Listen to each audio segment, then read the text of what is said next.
So one of the most common questions I get when I go to Cars and Coffee or I go to a car show is, what is a TVR? So I thought I'd carve out a little bit of time today to explain what a TVR Tuscan is and why you're going to want one and add it to your bucket list. So buckle up as we dive into the history of this iconic British sports car, exploring its triumphs, its failures, and its enduring legacy.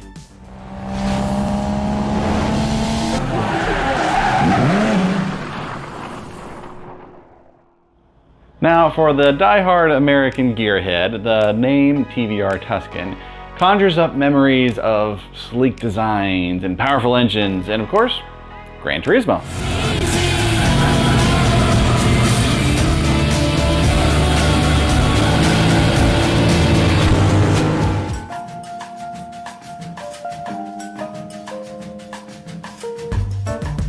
Although this was the first exposure to many of us here in the United States to the TVR Tuscan, the history of the TVR Tuscan spans more than just the early 2000s. It actually goes further back, all the way back to the late 1960s.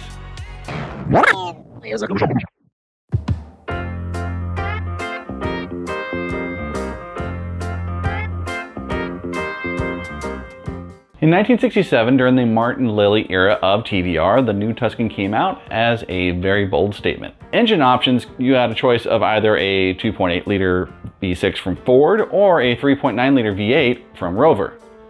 So with these power plants and a lightweight chassis, TVR promised a thrilling driving experience and propelled the car from a 0 to 60 in a 1960s fast 6.5 seconds. Even with the promise of a thrilling driving experience, the new TVR Tuscan's life in the early stages was very short-lived because it was marked with just far too many challenges. Production issues such as a complex chassis design and labor issues, and also really no marketing budget to speak of, only gave us 174 TVR Tuscans before it was ultimately ended in 1971. Despite its short run, the TVR Tuscan definitely left a mark on the automotive community, specifically in the UK. Its wide-body concept variant never made it to production, unfortunately. However, it did act as a foundational example for later TVR models, specifically the M series that would come out from TVR in the following years.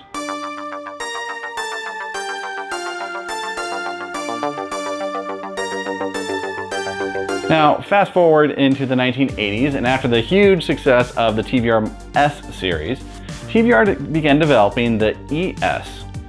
The car was unveiled in 1988 at the British Motor Show as a concept car that would eventually go into production. In an attempt to attract potential buyers, TVR decided to resurrect the Tuscan nameplate and at the same time announced that they were going to start a one-make racing series called the TVR Tuscan Challenge.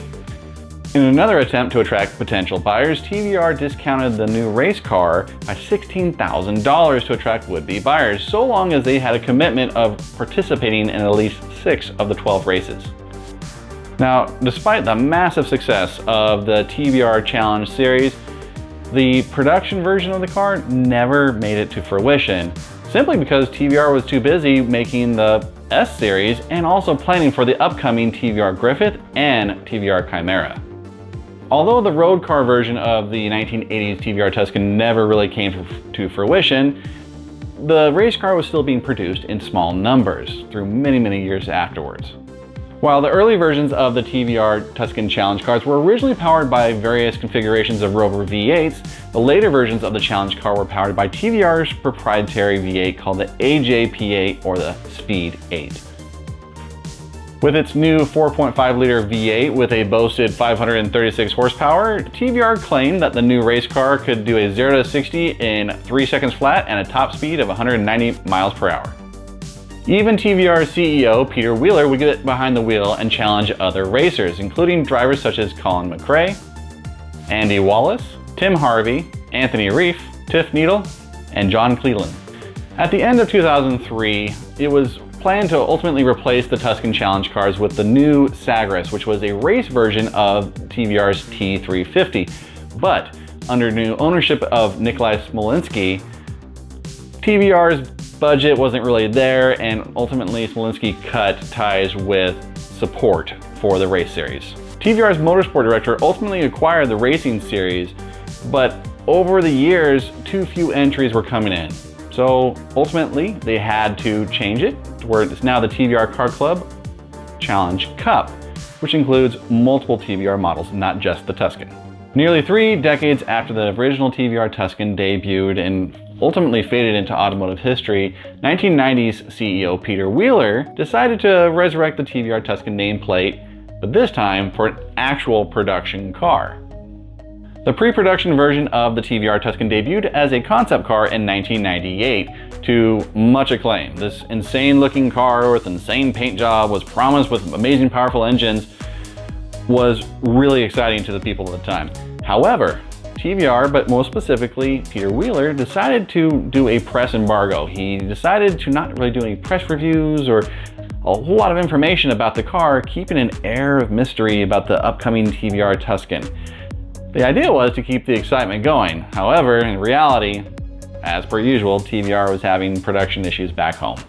Finally, in 1999, after much anticipation, the new TVR Tuscan Speed 6 was debuted. We couldn't possibly do a show looking at British sports car manufacturers without talking about TVR. And we couldn't possibly talk about TVR without looking at this, their latest offering. It's the Tuscan Speed 6. Seen here not for the first time perhaps, but certainly for the first time in full production guise. The Speed 6 refers to the glorious straight 6 engine that's found ordinarily in the Cerbera. But whereas, as in that monster, it can be a bit of a handful, should we say, TVR reckon that in this, the Tuscan, it's far more, well, perhaps docile isn't the word, but more easily manageable. In fact, TVR reckon this is going to be a true grand tourer with plenty of room for people, not too challenging to drive, and even room for luggage. You may think that this looks a little bit too wild to take on the road, but 1,300 people certainly don't, because they've already got orders in for theirs, £39,500.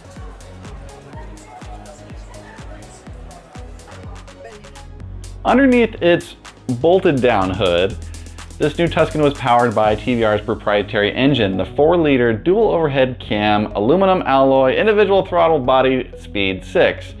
It had a claimed horsepower rating of 360 horsepower and a claimed 0 to 60 time of 3.8 seconds and top speed of 170 miles per hour. In the years that would follow, TVR would develop different iterations of the Speed 6 with packages like the Red Rose Edition, which would ultimately become the S version of the TVR Tuscan, to where it would be pumping out well over 400 horsepower from the factory. Driving the new Tuscan is kind of legendary, actually. Yes, once again, TVR did make another Widowmaker, but with its removable roof and removable back window, you now have a coupe, you have a Targa, and dare I say, a convertible. But you also have a car with no ABS, no traction control, and also no airbags, meaning that this car was destined to be a true driver's car. In 2001, Hollywood debuted a new movie called Swordfish, starring John Travolta, Halle Berry, and a very young Hugh Jackman. Now, this movie is not going to be remembered for its amazing plot line or its amazing script.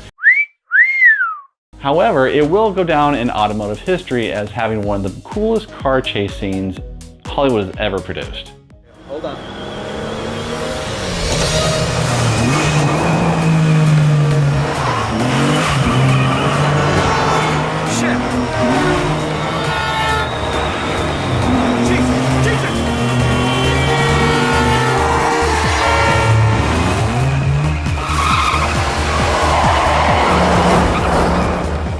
To improvise. Take the wheel.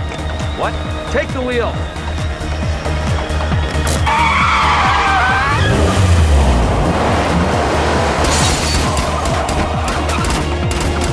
After its debut in Swordfish, TVR was receiving a reported 50 calls or more a day from Americans trying to get a hold of TVR and trying to say, hey, I want to get this car. Now, around that same time, there's a man by the name of Creighton Brown who's mostly remembered for his connection to a little company called McLaren Cars and a gentleman by the name of Gordon Murray.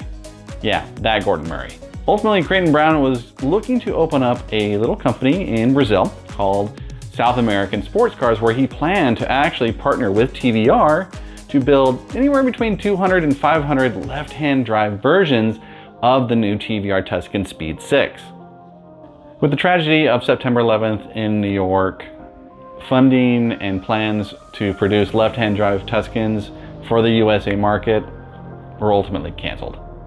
Even at the failed attempt to build a TVR Tuscan for the USA market, Peter Wheeler was still able to create one of the most iconic British sports cars of the late 90s and early 2000s.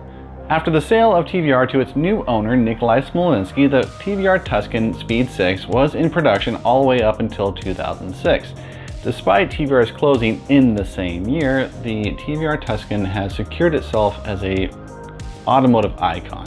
Its presence in pop culture, in video games, and movies and films, and its embodiment of that classic British sports car help ensure its enduring legacy in automotive history. A history which I'm very excited to be a part of by importing one of the first TVR Tuscans into the United States. So stay tuned as I document my next adventure of importing a TVR Tuscan.